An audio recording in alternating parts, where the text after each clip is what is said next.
Quick and easy campfire cook. Having a little breakfast. We've got 6 eggs. We've got some thick cut bacon. I've got my coffee and the Blackstone's fired up. Ralph Mann, Mann's Adventures. We're at Joe Wheeler State Park in Rogersville, Alabama, and we're going to do this cook right outside our camper. So hang around, it'll be quick.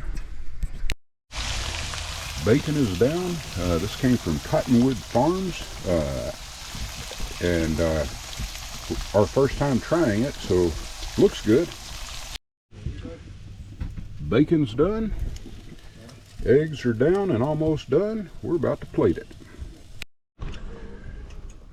It is ready. Bacon and eggs, a little coffee from the Blackstone. Coffee's not from the Blackstone, but we're here at the campsite at Joe Wheeler, and we're going to give it a try. We're ready to have a bite of breakfast here at Joe Wheeler State Park, and go ahead and if you like the video, give us a thumbs up. Just something simple this morning, and we're having breakfast.